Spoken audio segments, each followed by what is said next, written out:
Welcome to Get After It with Nashy, brought to you by Ace Property Management and Sales. Get after it! Managed to get the little one down on time for a sweet change. Mate, tell me, we've got three here, and it's just one of them. I can still hear him running about upstairs. His mum's in our bedroom doing some yoga class online, candles and all that, and I can hear one running about, and I think the other two are asleep. It's just carnage. Chaos. That bedtime routine. But mate, hey, we're rolling. I mean, we could do all the nicey intros and all that sort of stuff, but I like to kind of just get going, just sort of start chatting, see where the flow takes us, see where the chat goes. And I'm really interested. As soon as I've been following you for a while, but when I saw the 48, 48, 48 come onto my feed on Instagram, I was like, mate, that is pretty serious. So what is this all about? Can you dive into that? Let's start there and work our way back and then forward and rugby and all sorts. See where we end up. Yeah, so the 48 kind of came from, it's a continuation of an escalation of my behaviours in terms of trying to find new and interesting ways to challenge myself. Yeah. The idea had been in my head for a while, and ended up getting drunk with a few friends, and we decided to formalize it into an actual concept, as most things in my life come from a drunken decision with some friends. But essentially, we ran an initiative in November called Miles for Meals. So when we went into lockdown last time, we wanted to do something to try and get our members active, but also at the time, a lot of the stuff in the press was around child poverty. I come from a background where my dad was disabled after he fell off a roof. My mum was his full-time carer. I lived and grew up in a council estate. So it's something that's quite close to my heart anyway. And so back in November, we got all of our members to commit to running X amount of miles over the course of the month. A few of us tried to run 100 miles in a 24-hour time frame, which ended up being catastrophic as it was horrendously cold, pissing down with rain, and only one of the group managed to finish the 100 miles. But nonetheless, we raised £10,000 and helped feed over 6,000 children for Christmas. So it kind of then grew from there. So a few of the gyms started to contact me saying, we love the Miles for Meals idea, can we use it, can we borrow it? And spoke to a few guys at the gym that are all kind of retired and looking for something to get stuck into, and they started talking about the idea of formalizing an actual charity. Yeah. So we're currently in the process with the Charity Commission and turning Miles for Meals into an actual charitable organisation. And then from there, the idea was, well, what are the charitable aims, what we're trying to do? And the two aims that we drilled it down to were, one, raise awareness that child food poverty is a real thing and it's affecting more and more people than we actually appreciate and realize. And secondly, how can we raise money and raise funds to help those that are struggling and to support actual on the ground initiatives that are actually making a difference? So that, mixed with the drunken idea of running 48 consecutive marathons in 48 counties in England, kind of then merged into one, is trying to hit those two aims. So firstly, to take the Miles for Meals concept on a roadshow around the country. Secondly, to try and raise money. And then thirdly, being really honest, to see if my own, if I can answer that question in my own head, is, can I do it? Can it be done? I'm not a typical runner. I'm a front row rugby forward. I am not built for running a marathon, let alone 48 marathons, although I have run marathons last year. So yeah, it's a great step into the unknown. We know it can be done. There's a crazy bloke in, I think, Germany that ran 365 consecutive days of running a marathon. There's obviously the well-documented Iron Cowboy that ran 50 Ironmans in 50 days. Then there's a guy in America that ran 50 marathons in the 50 states. So we know physiologically it can be done. I guess we're going to see whether a big lad that weighs 100 kilos can get it done with no formal running experience. So, and that in a nutshell is where we are. Wait, I had the Iron Cowboy on the show, and I mean, yeah, that guy, he set up a bench, but you see he's doing 100 Ironmans in 100 days now. That's his next project. But he's got a lot of infrastructure behind him and sponsorship and Netflix and you name it. Mate, what you're taking on is incredible. It's awesome. And to think, I mean, I've played a lot of rugby in my time. I'm not sure there's many props with the sort of size, body shape, dietary requirements that could take this on mentally, let alone physically. What is it? What is it? I mean, you must go to war with your mind a lot, that you've just got to get the miles in at the moment, get the training done, keep going, and you're just counting down the days. Yeah, I mean, I think the stuff with like the Iron Cowboy was when he actually did the original 50-50-50, he was largely a one-man band with a few people that were driving around and supporting him. And hearing him speak on a lot of other podcasts at the minute, the thing that let them down on that attempt was logistics. Yeah. But I guess that was a completely different beast because America is, well, huge. Huge, yeah. We're talking an hour and a half between most counties, and that's considered a long drive. Yeah. So the logistic element, I mean, don't get me wrong, the trying to find 48 marathon routes in 48 counties is proving to be a challenge, and 48 marathons that are flat. But yeah, the logistical side is a challenge, but we've got sponsors that are coming on board. We've got some really good companies that we're announcing soon that are helping and supporting financially, with equipment, with logistics, and so on and so forth. So that element is just part of it and part of the challenge. But I guess circling back to the second half of the question is, for me, it is about challenging myself. It's seeing what I can conquer. And this all started with a 24-hour ski erg attempt November 2019, I think it was. October, November, I forget which. But myself and a friend, Sarah, decided to try and do 24 hours individually on a ski erg to try and raise money for a terminally ill child that needed money to pay for life-saving surgery. Mm-hmm. And majority of people, like, you won't get it done. It's impossible. Like, you've done no training for it. And as we got it done, we both ended up breaking world records, British records along the way. It was this idea that kind of came to fruition that it really is mind over matter. It's not about can you physically do it a lot of the time. It's actually, can you mentally do it? Do you mentally want to do it? And since then, a lot of people have said to me, like, oh, I don't know anyone that could do 24 hours on the ski, blah, blah, blah. And it's like, you can. Your why just isn't strong enough to want to do it. For me, knowing that we're trying to essentially save the life of a child, whenever I started to feel tired, thought about quitting, thought about giving in, there was that why. I had a picture of my daughter in front of me throughout the time I was doing it. And I just kept going back to the idea of, well, what if it was my child? Would I want someone to stop if they were trying to help my kid from the fate that Oscar was trying to fight?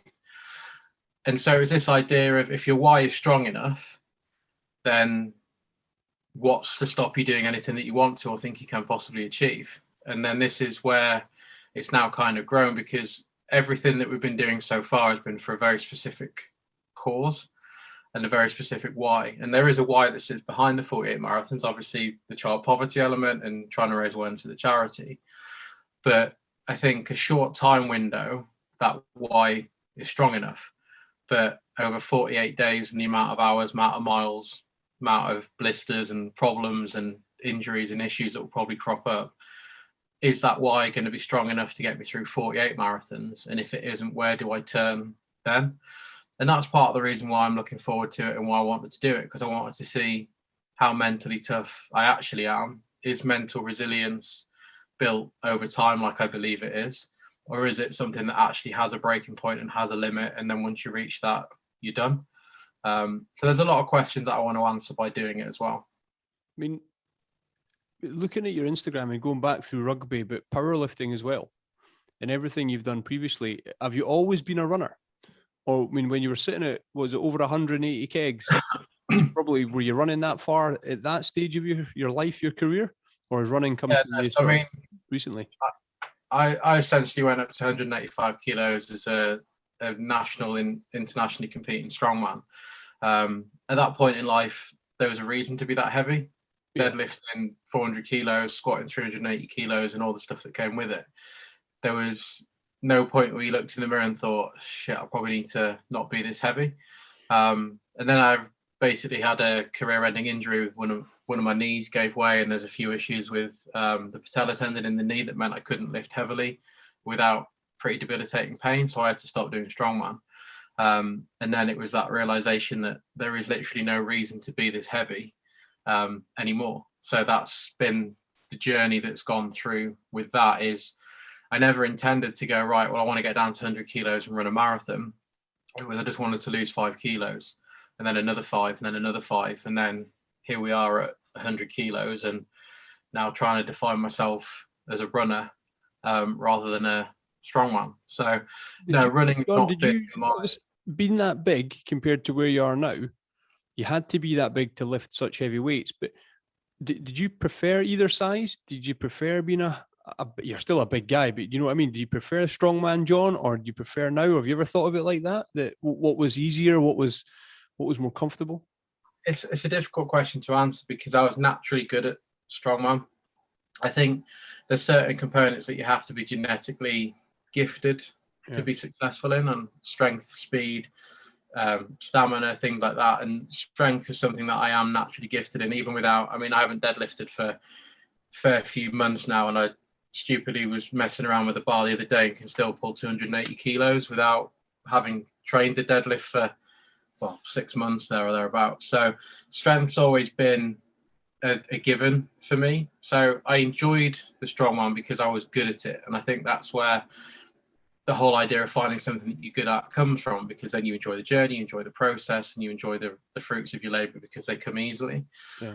But then in a sadistic twist of events, I think I actually enjoy my current journey more because it asks more questions of me. It asks more from me. It's not something I'm naturally good at. It's something that I've got to completely learn. Like, I'm working with a running coach, I'm working with someone that's programming for me, I'm working with nutritionists and various different things. It's a whole new thing that I am not naturally good at. And so I actually enjoy that challenge more than I did being a strongman. Not that I found strongman too easy, because I didn't win anything of significant note or value, never got to world's strongest man in the end. But I found that an easier path than the one that I'm on now. Was world's strongest man on the radar? Were you closer? Yeah, so I actually got injured in a Giants Live qualifying event. So I won Britain's natural strongest man, then went on to win Midland's strongest man, got myself to England's, and then got an invite to a Giants Live qualifier. So that was always the route, that was the journey, that was my aim. And then obviously injury decided to say that wasn't going to happen. But who knows whether it would have been possible or not. I genuinely felt the way I was progressing that it was a matter of time before I got there.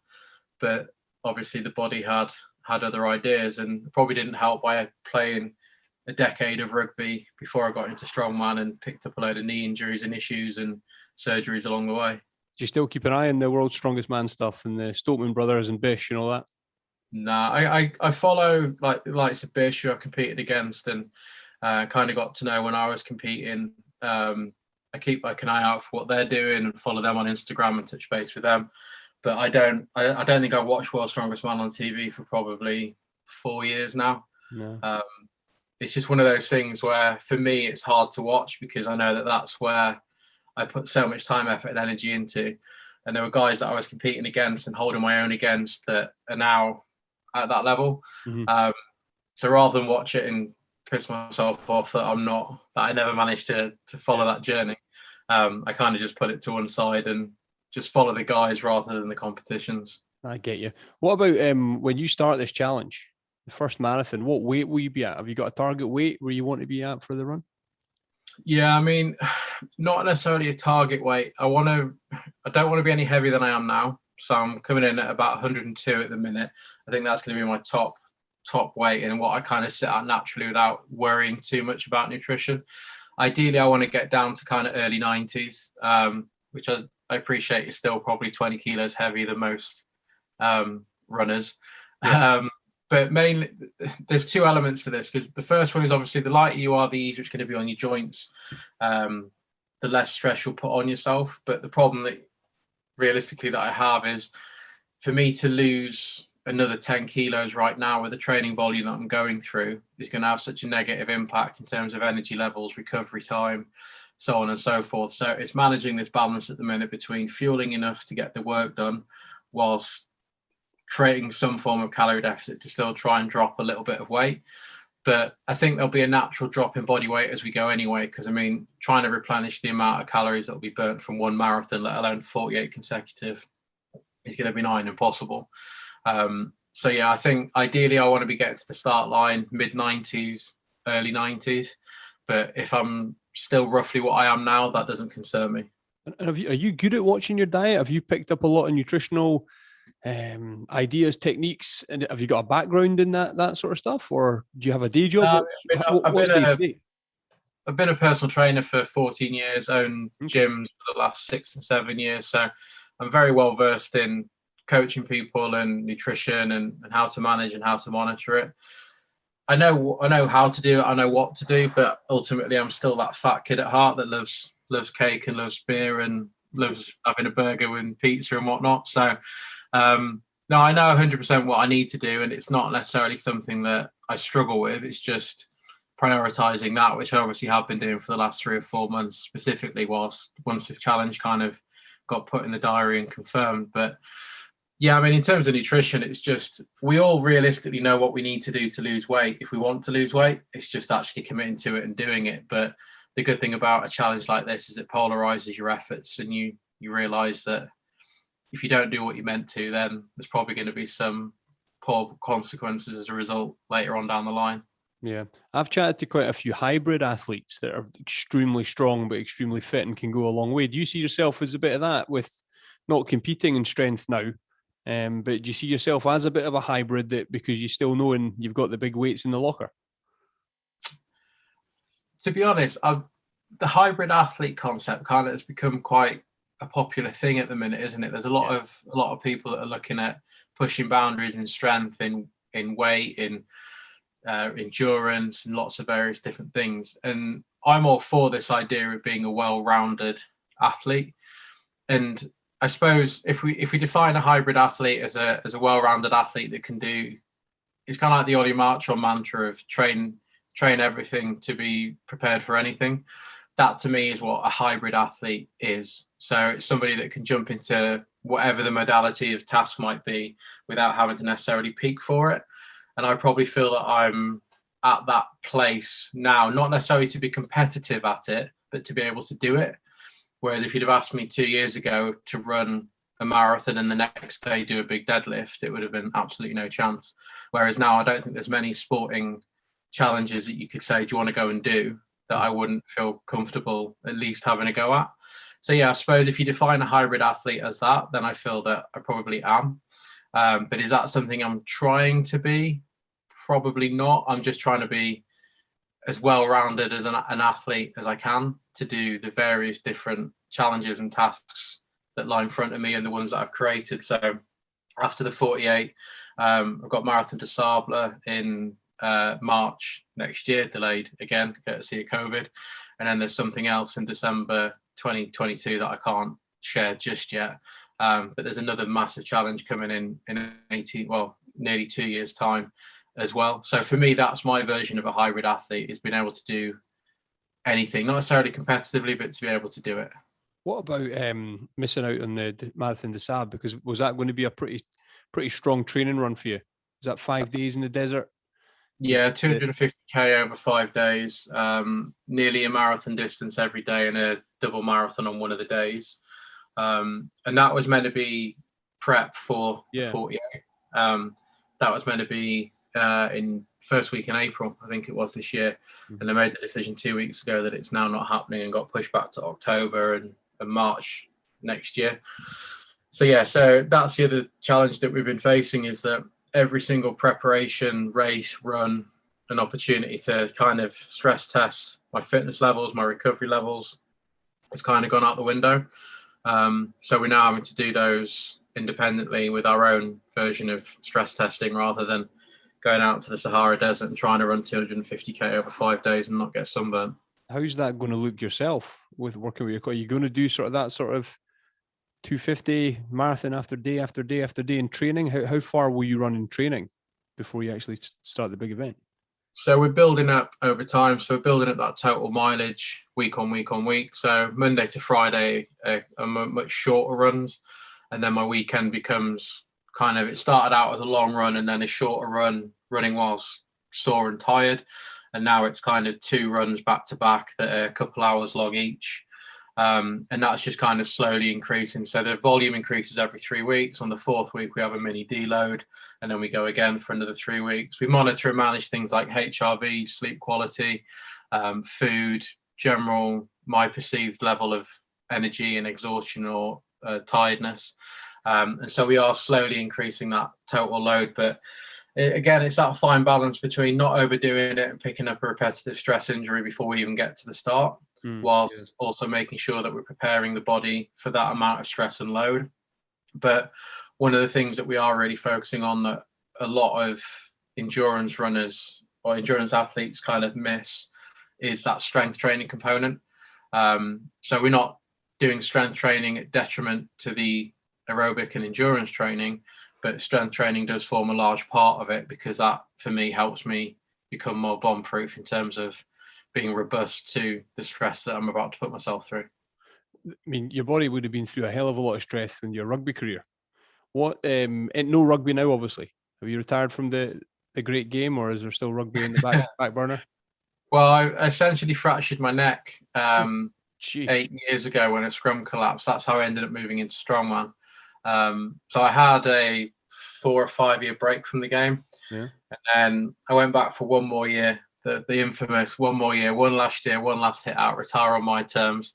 And then 7 months into the season, ruptured my bicep in a tackle last minute of the game of a semi-final cup game. So that got put back on last February, and then the COVID situation arrived. So I am 2 games short of 100 appearances for my local club, Malvern. So the idea... You've got 2 more games in you. You know you do. Yeah, exactly that. I'm getting 100 games regardless. So yeah, whether that's a full season, whether it's just a few games just to hit that number, who knows? But I absolutely love rugby. It's not just the game that I love; it's the camaraderie, the lessons you learn, the people you meet. Yeah. So whether I'm still actively on the field or whether I'm just a bit part player and around the club, I'll still always be involved in some way, shape, or form in the game. If you go back, you'll be on the wing though, because you'll be running rings round folk. You'll be like. And I was saying to the FIU, the front row union at Malvern the other day, that if I had played a game now, I'd be 22 kilos lighter than the last game I played. So, yeah, tight head prop and scrimmaging may have to have a little bit of a technical adjustment, but now I'll just rely on strength. That's all I've ever done half my career anyway, so it'll be right. With me based just outside Edinburgh, am I allowed to mention the Calcutta Cup? I mean, you can do. I mean, first win in 4 decades. So yeah, we'll take it. We'll take it and run. I'll give you it. Oh mate, we were terrible. Like, not taking anything away from Scotland, but I genuinely don't know what we were doing. But now, fair play to you boys. Hell of a game. Hell of a game plan. We're delighted that I've interviewed a few players since, and I had an Instagram live with Johnny Beattie, a former number 8, the night before the game and things like that. And we were confident, and we've got some world-class players now, and it's the team's been building, but we've always been building, and we've got a squad that can do it. Last week we stepped up, against England, we absolutely stepped up, and it's the first time I've seen one of our teams really dominate.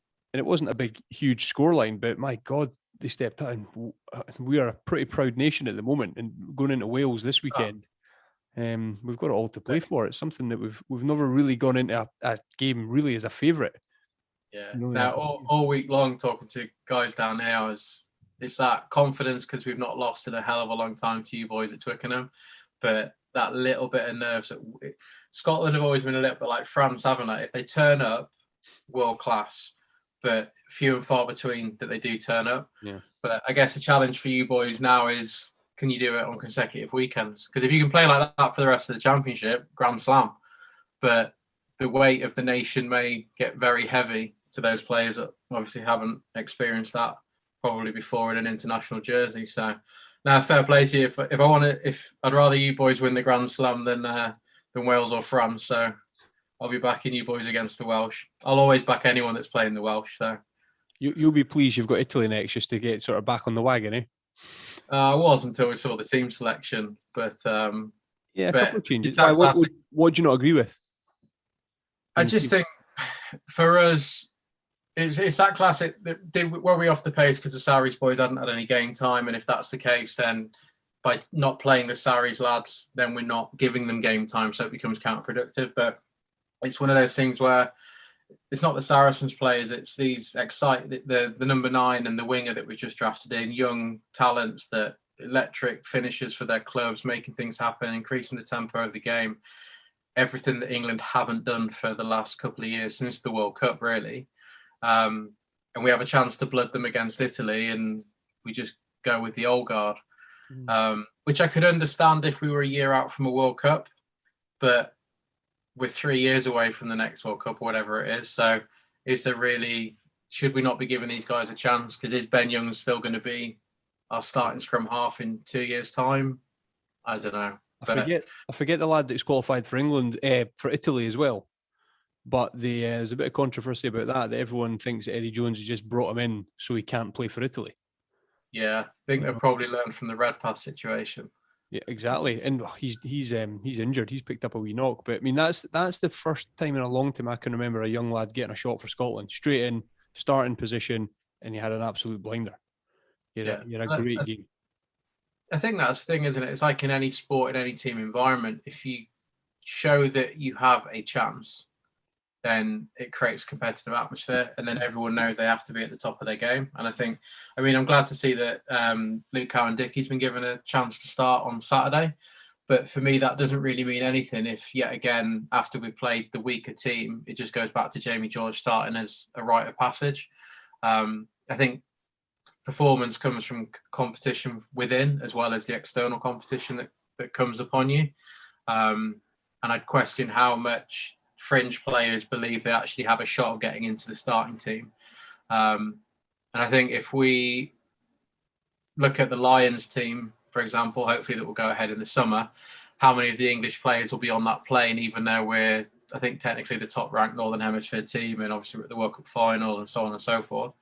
I wouldn't put many English players on that plane at the minute. So I guess we'll see what happens against the Italians.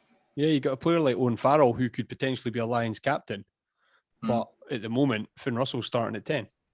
I think he's got to start at 10, even though the South Africans are huge. We can get enough big ball carriers around Finn to let him do his thing, because he does it in France. The French packs are huge.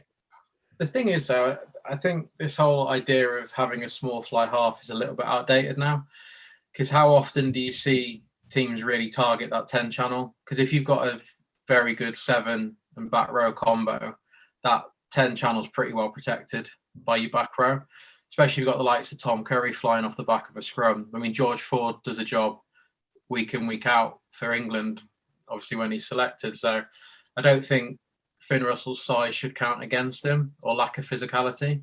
I think, the South African physicality game is going to be something interesting to watch, especially as they won't have played any competitive rugby since the World Cup final. Absolutely, but that's something about Finn. A lot of people think he maybe does. He doesn't shy away from anything. If you actually watch him, or if you player cam him, he puts his shoulder into the big hits. He's always there in the mixer, and he's usually on the turnover. He's usually the first pass, or thereabouts, that's coming out of the turnover, because he's in position, because he's so close to the action constantly. He's looking for it. He's looking for the opportunity. He's looking to do something all the time. But yeah, South Africa, I don't know how it's going to go. I've spoken to quite a few guys in the Scottish setup, and the players are saying that if we can get the Lions tour anywhere, we'll play. Because, injury, they might never get a shot again. They might be fit this summer, and that might be the only time they get on a Lions tour. Now, if it's in the UK, if it's in Australia, or whatever they do with it, it's got to go ahead for the sake of the jersey and the history. And it's guys like Alan Wynne. I mean, if it wasn't for a Lions tour, he'd have probably retired after the World Cup. Yeah. I wouldn't mind betting some money that he probably extended for another 2 years just to see him through to retire at the end of that Lions tour. Yeah. How many players, if it is extended a year, won't actually be available because of retirement? So, yeah, for me, I think it needs to go ahead regardless, whether it's in Australia, South Africa, England, or I can put it in Japan or somewhere completely random. But I think it has to go ahead, because it'd be a crying shame to those players that have earned the right to be on the plane and represent that jersey, and for it not to go ahead when it could still go ahead. It's just commercially not as viable because you've not got fans in the stadium. Yeah. Well, that's the other thing we're waiting on, is the Olympics. I don't think that's been announced yet in Japan. That's supposed to be this summer. No, there's some hoo-ha over didn't the chief executive of the Olympics have to step down for some sexist remarks or something? I did see that actually. Yeah, he's had a shocker.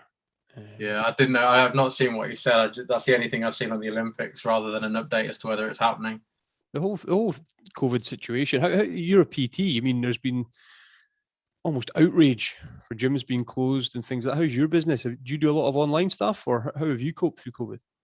Yeah, so I own 2 gyms and did own a martial arts gym. So yeah, we've been affected significantly. Obviously, having to close the doors for 8 or 9 months out of a 12-month period has been huge. But obviously, furlough, government grants, bounce back loans.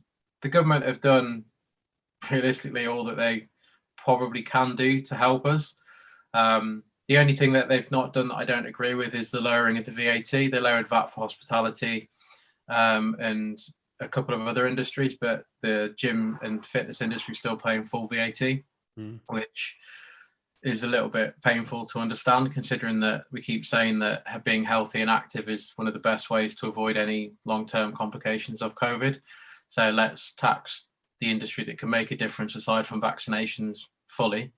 Doesn't really make sense, but yeah, no, we've just adapted. We've realized very early on that our role as coaches and as the gym is to provide leadership, support, accountability, try and help as many people with their physical and mental health as we can, knowing that we're not mental health advisors, but knowing that the direct relationship between physical activity and mental health. So yeah, we've kept all of our guys active on Zoom and into gym challenges and step challenges, running challenge, you name it. If there's a challenge based on health and fitness, we've managed to find it over the last 12 months.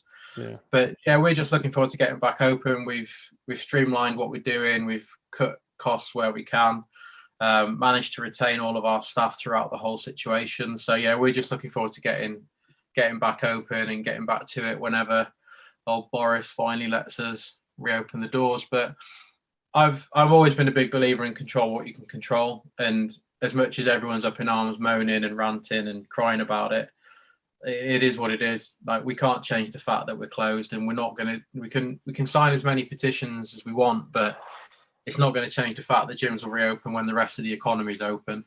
So let's just prepare and plan for it and make sure we hit the ground running when we are allowed to finally open the doors again. Was it Manchester that guy? He was a gym opener. He refused to close. Remember that? Was that lockdown number 1? When the tier systems first came in. Yeah. And that's the thing, I think, realistically, like back then, I can appreciate and understand it because it didn't really make sense. And the science, if we say we're going to follow the science, but then ignore the science, it doesn't really make sense. Yeah. But I've seen a lot of petitions floating around at the minute. Now we're 6 weeks into this lockdown, saying gyms should be allowed to reopen when schools come back. And it's just, come on, like, it's going to be a 2-week gap between schools opening and the rest of the economy opening. So we can sign as many petitions as we want, but let's just face facts and let's just get ready for when we can reopen. Which some people may say is defeatist, but I'd rather put my time, effort and energy to being ready rather than crying about the fact that we're not open yet. Yeah, mate, I understand. I totally get it. It is difficult though, and it's easy. I'm a guy, I've not had a gym membership in a long, long time, but I do a lot of just outdoor training, a lot of body weight stuff, a lot of trail runs, beach runs where I live and things like that. And it's not that people sometimes just, they need the gym. They need to go there. They've got the routine. They like the spa afterwards. They maybe like a swim if they're in one of these health centres. Just sort of changing your whole mindset to put the shoes on and go out and run when it's freezing cold, pitch black, pissing with rain. How do you how have you advised some of your clients and people to sort of just try something new? You have to, just to keep ticking over, because the couch is always calling, so is the bar of chocolate. Yeah, it is a challenge. And I think the thing that's really hit home to us in the last 12 months is that as fitness professionals and personal trainers, coaches, whatever we want to call ourselves, we like to think that what people pay us for is how to deadlift, how to squat, how to eat effectively. Whereas actually what the last 12 months has really highlighted, that especially at our gyms, what they pay us for is community and support and being part of something. So that's been really key for us in terms of getting people to try something new, because we're getting them to try it as a community where they're not being judged, they're being supported, their hands are being held by their peers rather than being pressured into doing it because they feel like they should be doing it. But I think ultimately the challenge of getting anyone to do something that's outside their comfort zone is no different to the challenge of someone walking through your gym for the first time saying they want to drop a dress size or add 50 kilos to a deadlift or whatever it might be. Is it's going to be uncomfortable to begin with. There's going to be some form of habit creation. There's going to be some form of questioning, why do you want to do it? So we can find that kind of anchor that runs through your why. But ultimately, it's about finding your current starting point and finding a point that you're comfortable to create a win with. I think a lot of people, like the Couch to 5K has been brilliant, in my opinion, for that, because it creates slow steps and slow increments and increases in distance, in speed, and so on and so forth, that is achievable for anybody. So for us, it's been essentially using those lessons to make sure that if someone wants to try and start running and get out and do something that isn't a bodyweight HIIT class at home, then let's not try and run 10K or half a marathon off the bat. Let's just do a lamppost run. Yeah. Let's do a 30-second jog and 2-minute walk. And then over time, we increase the jog and slow and decrease the walk and so on and so forth. So it's the same as any goal, really, is where are we now? Where do we want to go? What's the first incremental step that we can take? How can we create a win? And then how can we create a routine habit of moving forwards? And with that, we've then got more and more of our guys that are now, I'm actually considering whether they'll even come back to the gym because they're falling into love with running so much. So yeah, it's been good to see so many people be open-minded to something different. But then for many of the people, running's just never going to replicate the feeling of a barbell in your hands or a bar on your back. So it's just trying to find something that people can do that means they're still progressing, still moving forwards. And as we've said to all of our members, even if you come back to the gym March, April, whenever it is, and you haven't gone backwards, that for me is still forward progress. Yeah, it's a result of just maintain at the moment. If you can just maintain something that's important to you, or you've been good at it, and come back at the same level, you're absolutely right. That's nothing lost. You've just kind of treaded water, got through the difficult times, and get back at it. What about with COVID and opportunities? Have you got any people that work for you or anyone that sort of turned their business online that you think, I don't think I'm going to see them, they're going to set their own thing up? You know, has it created any opportunities for people that you know, or have you seen anybody that's was doing something they didn't enjoy, that they've changed their life through COVID and found a real positive out of it? Yeah, I think, to be honest, truth be told, I'm probably one of those people. Like I went into January, February last year with just, but it was three gyms and a martial arts facility. And I'm coming out with one gym because I sold the majority of the gyms to different people and whatnot.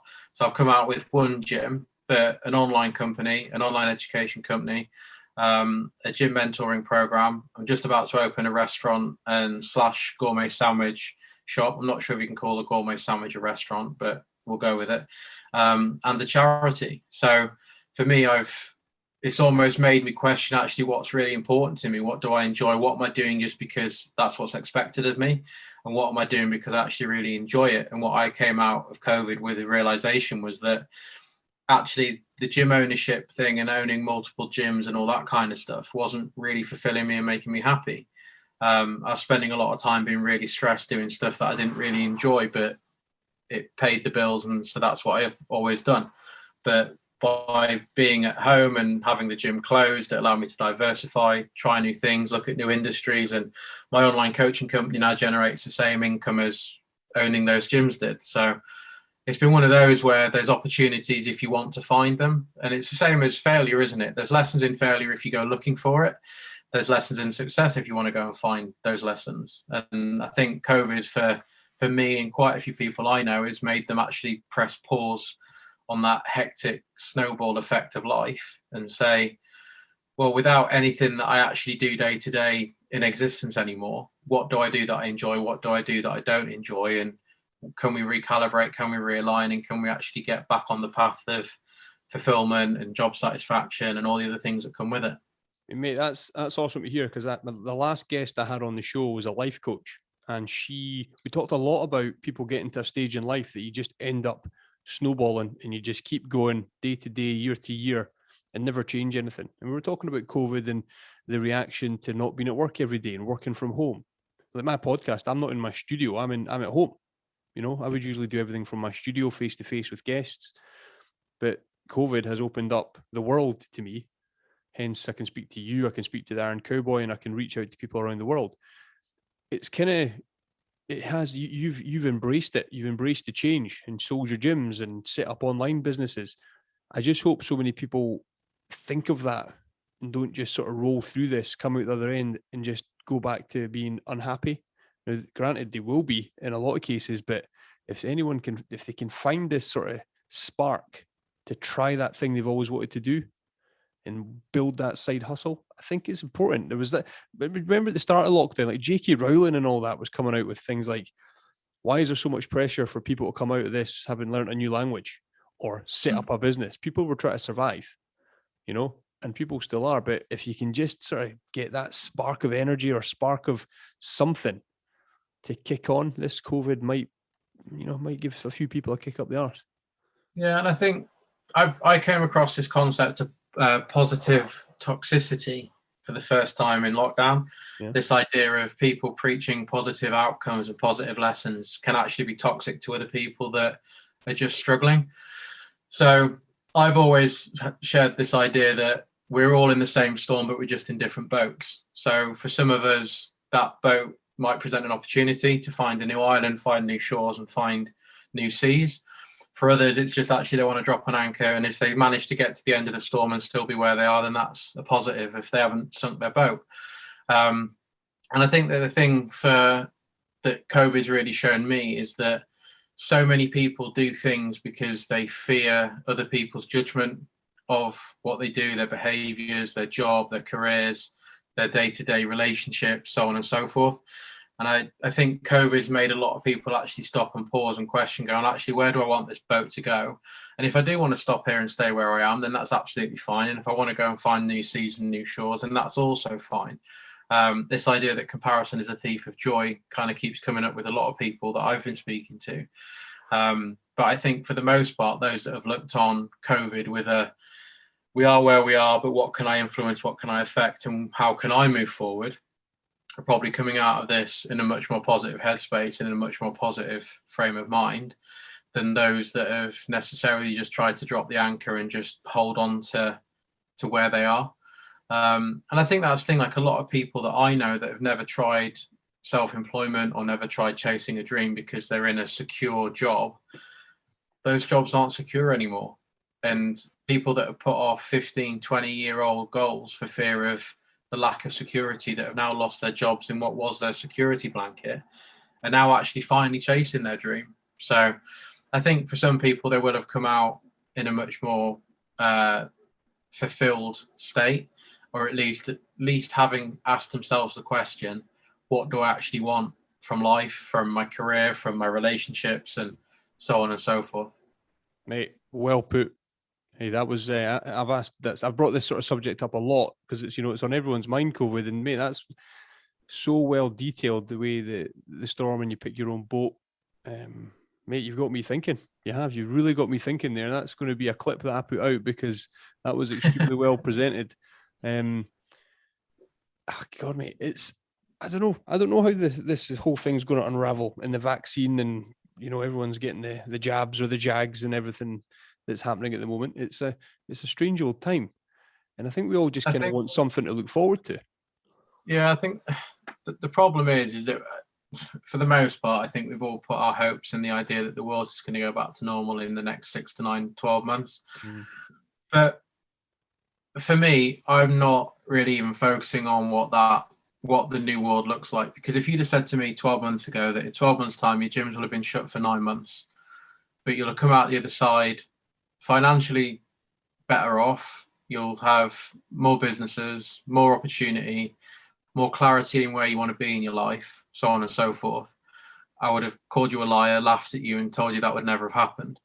So, but the point that I'm trying to make is not to kind of brag and go, oh, look how well I've done in COVID, because I've made mistakes and lost money and so forth, and everyone else. But the point that I guess I'm trying to make is what the last 12 months has shown me, and I hope many other people, is how adaptable we are, how resilient we are, how much we can pivot and change direction if we need to. So no matter what this post-COVID world looks like, if it even is a post-COVID world, even if we've got COVID for the next fucking decade that we have to live with, we've proven to ourselves that we can survive the storm. We can be resilient. We can keep moving forwards. We can question ourselves positively, proactively, and change direction. So whatever that world looks like, we'll be all right. Yeah, mate. Again, well said. But what I need to move on to, because I won't keep you too much longer, is your sandwich shop. You setting that up with a couple of the rugby lads, front row connection? Yeah, a couple of the front row union. I'm a bit of a fraud. Both of them play professional rugby, and I play amateur rugby. But I'm going to cling on to the front row scene as long as I can. But yeah, one of the boys basically had a pop-up pizzeria, wagon van type setup, and contacted me about 6 months ago saying he wanted to look at trying to find investment and setting up his own shop. And one thing led to another. And then here we are. Yeah, so hopefully we're opening in May. So gourmet sandwiches and delicatessen by day, and then pizzeria and events by night. So yeah, completely new industry. For me, it's to see whether all the lessons I've learned in the last decade in the fitness industry can be translated and transferred into a completely different industry. Very much a passion project rather than something that I'm expecting to make me millions. But no, I'm looking forward to it. I've learned a lot already, and we're finding out new and interesting things about food hygiene and health and safety and oven extraction requirements and so on and so forth. But it's exciting, it's fun, it's just something completely new. And like going back to the kind of the marathon thing, it's the same as that. It's pushing me out of my comfort zone, making me explore new things and learn about myself in a new environment. You might know a place, but is there anywhere out there, and I've suggested this to one of my mates who owns a deli, that when you walk in, there's a menu that is just, it's just food, like fitness food, you know, food that will give you energy. Because there's always the hot option, there's the baked potatoes, there's the coronation chicken stuff, and it's all pretty standard. You go into most sandwich places, delicatessens. Where I've never been to a place where because there's so many CrossFitters out there, bodybuilders, gym goers. If there's a menu direct that says at the top fitness food, surely it would sell out. Surely that would be a real hot seller. Yeah. And that's one of the things that we want to kind of get across in our messaging is like them two professional athletes. I'll call myself an athlete, but it's a tangible link. We all enjoy food. We all enjoy pizza and wholesome food, and we don't just live on chicken and broccoli. So that's part of the messaging, and what we're trying to show is that you can eat good, wholesome, energizing food that doesn't have to be just bland and tasteless and everything else. So that's one of the things we are going to really push quite hard, is kind of like the nutritional content and things like that of our sandwiches and our food. And a lot of places it's a footnote that they try and hide, whereas for us, we're definitely going to try and put that across in terms of how you can still eat this and still achieve whatever your fitness goals are, as long as you're aware of what it is, how much of it you're having, and then how you then need to adapt and change the rest of your day accordingly. So yeah, no, I completely agree. And I think that that's a massive misconception with a lot of people, is that fit food is just your chicken and broccoli, where as those two show competing at the highest level, show regularly that that's not what fuels them to perform at the levels that they perform at. Yeah, I won't even ask you what you used to eat when you were powerlifting. I bet that was some sizable portions. Yeah, 6,000 to 8,000 calories a day back in the day, which a lot of people think sounds great fun, but try and do it 4 or 5 days on a bounce and it gets very old very quickly. I'll bet. I want to just quickly ask you about the dark days. Like, say tomorrow you wake up and you just can't be arsed training. You know, are you a guy that can get up and do it and just tick it off regardless of how you're feeling? Or are you pretty much usually always good to go? How do you attack the days that you're like, oh God, I cannot be arsed? Or there's other things going on. One of the businesses is kicking off. One of the staff has gone off sick. You know, all these things can come into your life and impact you, but you still got to train, especially when you've got the 48s coming up. Yeah, I actually posted about this yesterday on my Instagram, because yesterday was one of those days. It was that I'm going to train at 6 a.m. and then it was like, I'll get in for 7 and then I'll get in at 8. And then before you know it, your day's happened and then it's 7 o'clock at night and you're like, I just cannot be asked with this. But for me, I say to all of the people I work with, and I'm constantly banging on about it on Instagram, that motivation is largely bullshit. Don't ever rely on motivation, because it comes and goes. It changes like the weather. It changes like the wind. There's days you're motivated, ready to take on the world.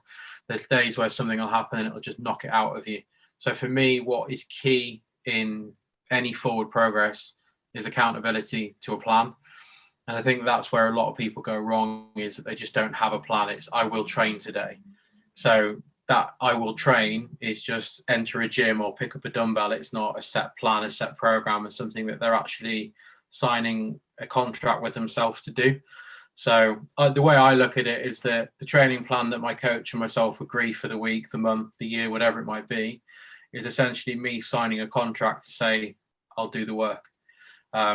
Because the last thing I want is to stand at the foot of the 30-second marathon and something break down, knowing that 30% of my sessions in the build up to I cut short, I found a reason or an excuse not to do it, because then there'll always be a what if.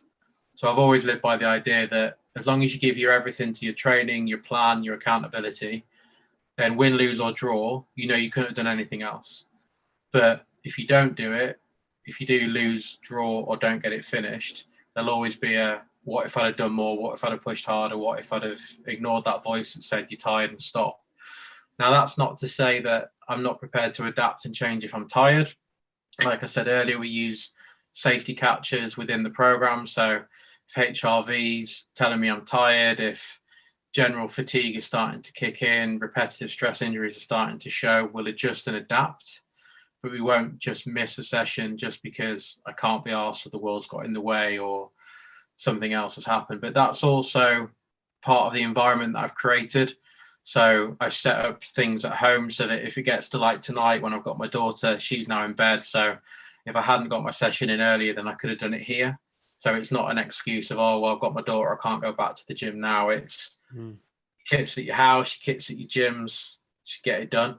So yeah, for me, very long-winded answer to quite a short question, but accountability to a plan and signing the contract with yourself to get that plan done is more important than motivation. And that's how I make sure that I get everything done, so that I'm never looking back thinking, could I have given more? Could I have done more? Was that missed session the difference between success and failure?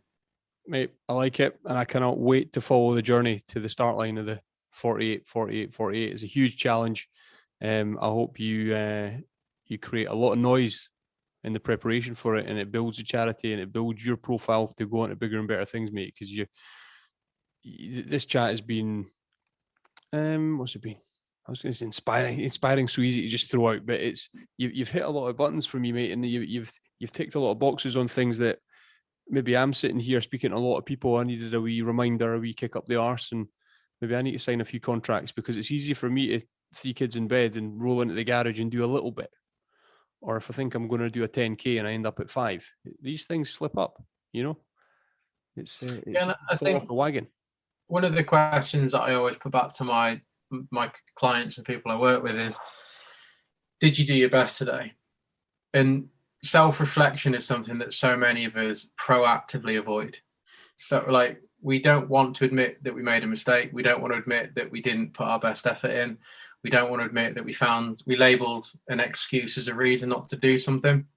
And I'll never forget, many years ago, it was a Johnny Wilkinson documentary, back to the rugby chat, but he talked about this idea of him thinking there was a 24-hour surveillance camera watching him. And at the end of every 24 hours, would he happily sign that off to say that that was the best version of himself in that 24-hour window? And I'm not suggesting that we all need to live to that extreme, but this idea of self-reflection of, we're actually all very fortunate to still be living, breathing, surviving, have a roof over our head, have food in our fridge, and have even a dumbbell at home to train with. So at the end of every day, did we do the best with the resources that we had? And if we didn't, why didn't we? And do we want to make a change? And the answer might be no. I'm actually quite comfortable in not giving my best and just half-arsing it. But for the most part, I think most of us, when we look in the mirror and question, did we do our best today? I think if we're recurringly saying no, then it's probably time to change something. So yeah, I think that kind of also leads into your previous question around how do I make sure I get stuff done.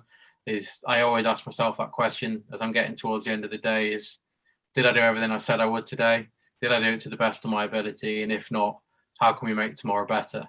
I think self-reflection is key and something that so many people proactively avoid because it asks some pretty difficult questions that people just don't want to answer. Yeah, well said, mate. Again, yep. I think I need to go and have a look in the mirror. You've you've made me think about a few things. I mean, I do what I can. I probably need to get something in the diary to train for.